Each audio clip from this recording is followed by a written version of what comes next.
ओम नमो भगवते वासुदेवाय। श्रीमद् भागवत महापुराण के नित्य प्रतिपठन में अभी तक हमने छठे स्कंद के तीसरे अध्याय में यम और यमदूतों का संवाद जाना, जिसमें धर्मराज कहते हैं कि भागवत धर्म का रहस्य हम 12 व्यक्ति ही जानते हैं। ब्रह्मा जी, देवर्षि नारद, भगवान शंकर, सनत कुमार, कपिल देव, स्वयंभू मनु, प्रहलाद, जनक, भीष्म पितामह, बलि, सुखदेव और मैं खुद धर्मराज। आज हम जानेंगे चौथा अध्याय, दक्ष के द्वारा भगवान की स्तुति और भगवान का प्रादुर्भाव। राजा परीक्षित ने पूछा, भगवान, आपने संक्षेप में तीसरे स्कंद में इस बात का वर्णन किया कि स्वयंभू मनवंतर में देवता, असुर, मनुष्य, सर्प और पशु पक्षी आदि की सृष्टि कैसी हुई। अब मैं उसी का विस्तार जानना चाहता हूँ। प्रकृति आदि कारणों के परम कारण भगवान अपने जिस शक्ति से जिस प्रकार उसके बाद की सृष्टि करते हैं, उसे जानने की भी मेरी इच्छा है। सूत जी कहते हैं, शौनक आदि ऋषियों, परम योगी व्यास नंदन श्री सुखदेव जी ने राज ऋषि परीक्षित का यह सुंदर प्रश्न सुनकर उनका अभिनंदन किया और इस प्रकार कहा। श्री सुखदेव जी ने कहा, राजा प्राचीन ब्रही के 10 लड़के, जिनका नाम प्रचेता था, जब समुद्र से बाहर निकले तब उन्होंने देखा कि हमारे पिता के निवर्ती प्राण हो जाने से सारी पृथ्वी पेड़ों से घिर पड़ी है। उन्हें वृक्षों पर बड़ा क्रोध आया। उनके तपोबल तो मानो क्रोध की आग में आहुति ही डाल दी। बस उन्होंने वृक्ष को जला डालने के लिए अपने मुख से वायु और अग्नि सृष्टि की। परीक्षित, जब प्रेचेताओं की छोड़ी हुई अग्नि वायु उन वृक्षों को जलाने लगी, तब वृक्षों के राजा धीराज चंद्रमा ने उनका क्रोध शांत करते हुए इस प्रकार कहा, महाभाग्यवान परिचिताओं, ये वृक्ष बड़े दीन हैं। आप लोग इनसे द्रोह मत कीजिए, क्योंकि आप तो प्रजा की अभिवृद्धि करना चाहते हैं और सभी जानते हैं कि आप प्रजापति हैं। महात्मा परिचेताओं, प्रजापति के अधिपति अविनाशी भगवान श्री हरि ने संपूर्ण वनस्पति और औषधियों को प्रजा के हितार्थ उनके खान पान के लिए बनाया है। संसार में पाखों से उड़ने वाले चर प्राणियों के लिए भोजन, फल, पुष्प आदि अचर पदार्थ हैं। पैर से चलने वालों के लिए घास, तृण आदि बिना पैर वालों के पदार्थ हैं। हाथ वालों के लिए वृक्ष, लता आदि और बिना हाथ वाले और 2 पैर वाले मनुष्य के लिए धान, गेहूं, अन्न भोजन है। 4 पैर वाले बैल, ऊंट आदि खेती प्रवृत्ति के द्वारा अन्न की उत्पत्ति में सहायक हैं। निष्पाप परिचिताओं, आपके पिता और देवादिदेव भगवान ने आप लोगों को यह आदेश दिया है कि प्रजा की सृष्टि करो। ऐसी स्थिति में आप वृक्षों को जला डालें, यह कैसे उचित हो सकता है। आप लोग अपना क्रोध शांत करें और अपने पिता, पितामह, पर पितामह आदि के द्वारा सेवित सत पुरुषों के मार्ग का अनुसरण करें, जैसे माँ बाप बालकों की, पलके नेत्रों की, पति पत्नी की, गृहस्थ भिक्षुकों की और ज्ञानी अज्ञानियों की रक्षा करते हैं, उनका हित चाहते हैं, वैसे ही प्रजा की रक्षा और हित का उत्तरदायित्व राजा का होता है। प्रचेताओं, समस्त प्राणियों के हृदय में सर्वशक्तिमान भगवान आत्मा के रूप में विराजमान है, इसलिए आप लोग सभी को भगवान का निवास स्थान समझें। यदि आप ऐसा करेंगे तो भगवान को प्रसन्न कर लेंगे। जो पुरुष हृदय के उबलते हुए भयंकर क्रोध को आत्म विचार के द्वारा शरीर में ही शांत कर लेता है, बाहर नहीं निकलने देता, वह काल क्रम से तीनों गुणों पर विजय प्राप्त कर लेता है। प्रचेताओं, इन दीनहीन वृक्षों को न जलाइए। जो कुछ बच रहे हैं उनकी रक्षा कीजिए, इससे आपका भी कल्याण होगा। इस श्रेष्ठ कन्या का पालन इन वृक्षों ने ही किया है, इसे आप लोग पत्नी के रूप में स्वीकार कीजिए। परीक्षित, वनस्पतियों के राजा चंद्रमा ने परिचेताओं को इस प्रकार समझा बुझाकर उन्हें प्रेमलोचा अप्सरा की सुंदरी कन्या दे दी और वे वहां से चले गए। प्रेचेताओं ने धर्म अनुसार उनका पानी ग्रहण किया। उन्हीं प्रेचेताओं के द्वारा उस कन्या के गर्भ से प्राचेतस दक्ष की उत्पत्ति हुई। फिर दक्ष की प्रजा सृष्टि से तीनों लोक भर गए। इनका अपनी पुत्री पर बड़ा प्रेम था। इन्होंने जिस प्रकार अपने संकल्प और विधि से विविध प्राणियों की सृष्टि की, वह मैं सुनाता हूँ, तुम सावधान होकर सुनो। परीक्षित, पहले प्रजापति दक्ष जल, थल और आकाश में रहने वाले देवता, असुर एवं मनुष्य आदि प्रजा की सृष्टि अपने संकल्प से ही की। जब उन्होंने देखा कि वह सृष्टि बढ़ नहीं रही, तब उन्होंने विंध्याचल के निकटवर्ती पर्वतों पर जाकर बड़ी घोर तपस्या की। वहां एक अत्यंत श्रेष्ठ तीर्थ है, उसका नाम है अघमषण। वह सारे पापों को धो बहाता है। प्रजापति दक्ष उस तीर्थ में त्रिकाल स्नान करके तपस्या के द्वारा भगवान की आराधना करते हैं। प्रजापति दक्ष ने इंद्रियातीत भगवान की हंस गुहा नामक स्तोत्र से स्तुति की, उसी से भगवान उन पर प्रसन्न हुए थे। वह मैं तुम्हें स्तुति सुनाता हूँ। दक्ष प्रजापति ने इस प्रकार स्तुति की, भगवान आपकी अनुभूति, आपकी चित्त शक्ति अमोघ है।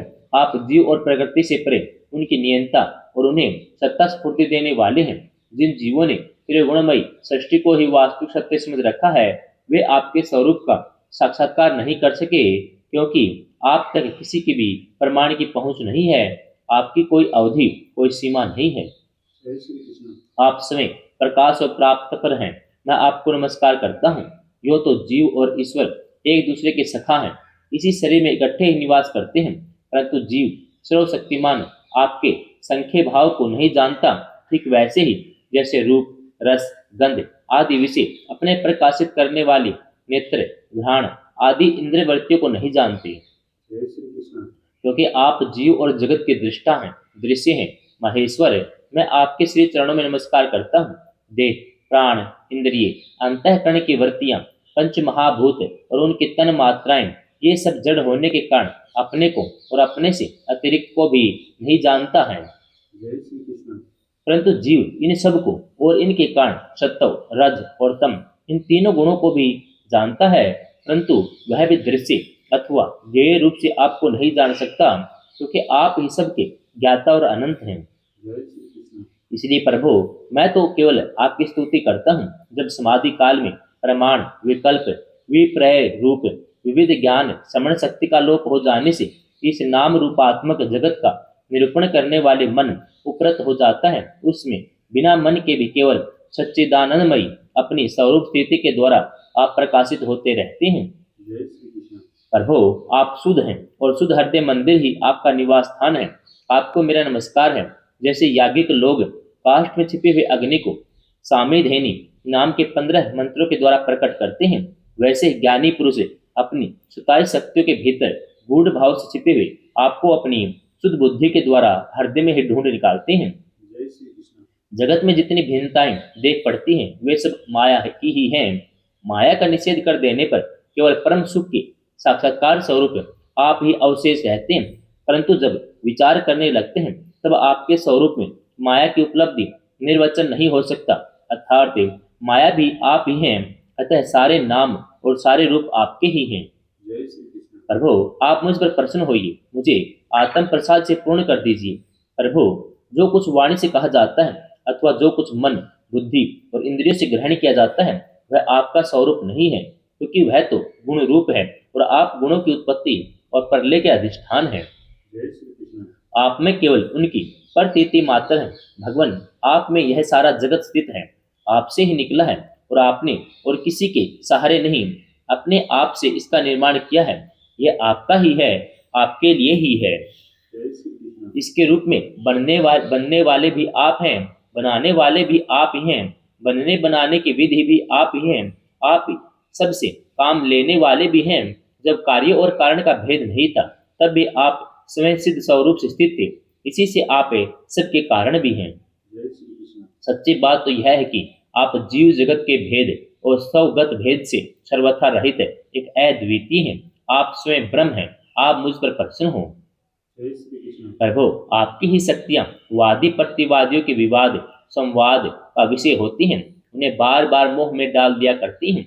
आप अनंत, अप्राकृत, कल्याण गुणों से युक्त एवं समय अनंत हैं। मैं आपको नमस्कार करता हूँ।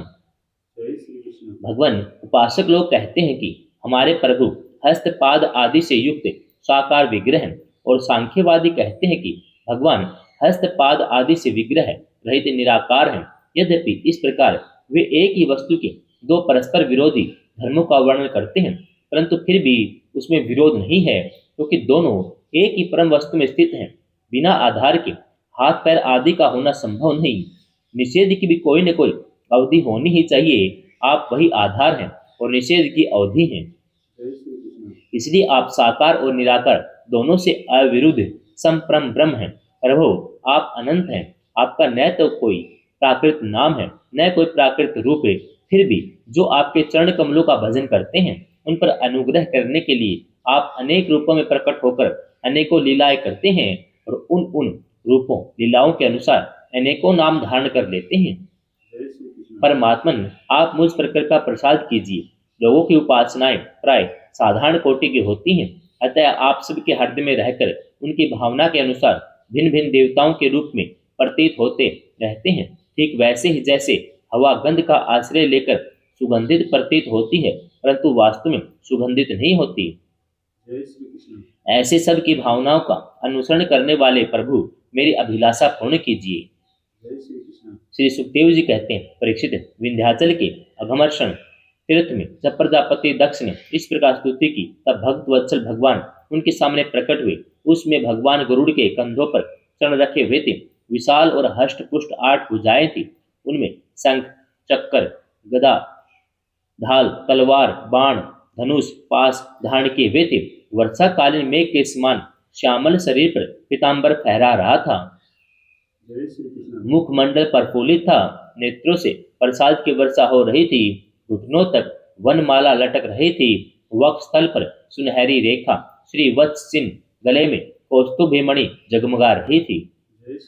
बहुमूल्य किरीट, कंगन, मकराकृति, कुंडल, करधनी, अंगूठी, कड़े, नुपुर और बाजूबंद अपने अपने स्थान पर सुशोभित थे। त्रिभुवनपति भगवान ने त्रिलोक के विमोहन रूप धारण कर रखा था। नारद, नंद, सुनंद आदि पार्षद उनके चारों ओर खड़े थे। इंद्र आदि देवेश्वर गण स्तुति कर रहे थे। सिद्ध, गंधर्व, चारण भगवान के गुणों का गान कर रहे थे। यह अत्यंत आश्चर्य में अलौकिक रूप देखकर दक्ष प्रजापति कुछ सहम गए। प्रजापति दक्ष ने आनंद से भरकर भगवान के चरणों में साष्टांग प्रणाम किया। जैसे झरनों के जल से नदियां भर जाती हैं, वैसे ही परम आनंद के उद्रेक से उनकी एक एक इंद्रिया भर गई।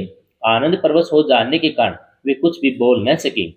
परीक्षित, प्रजापति दक्ष अत्यंत नम्रता से झुककर भगवान के सामने खड़े हो गए। भगवान सबके हृदय की बात जानते ही हैं। उन्होंने दक्ष प्रजापति की भक्ति और प्रजावृद्धि की कामना देकर उनसे यूं कहा। श्री भगवान ने कहा, परम भाग्यवान दक्ष, अब तुम्हारी तपस्या सिद्ध हो गई, क्योंकि मुझ पर श्रद्धा करने से तुम्हारे हृदय में मेरे प्रति परम प्रेम भाव का उदय हो गया। प्रजापति, तुमने इस विश्व की वृद्धि के लिए तपस्या की है, इसलिए मैं तुम पर प्रसन्न हूँ। क्योंकि मेरी ही इच्छा है कि जगत के समस्त प्राणी अभिवर्ध और समर्थ हो। ब्रह्मा, शंकर, तुम्हारे जैसे प्रजापति, स्वयंभू आदि मनु, इंद्र आदि देवेश्वर, ये सब मेरी ही विभूतियां हैं। सभी प्राणियों की अभिवृद्धि करने वाले हैं।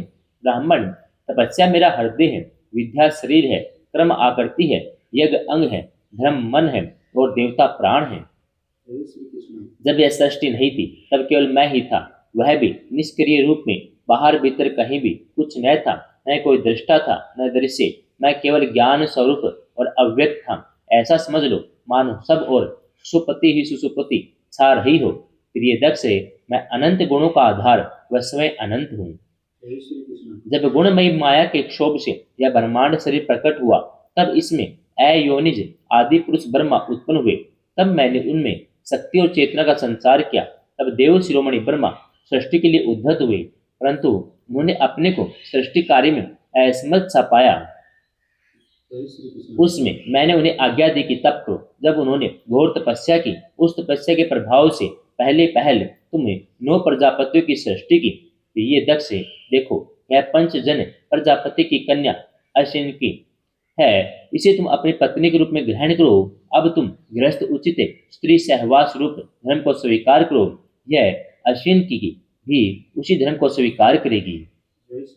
तब तुम इसके द्वारा बहुत सी प्रजा उत्पन्न कर सकोगे। प्रजापति, अब तक तो मानसिक सृष्टि होती थी, अब तुम्हारे बाद सारी प्रजा मेरी माया से स्त्री पुरुष के संयोग से ही उत्पन्न होगी और मेरी सेवा में तत्पर रहेगी।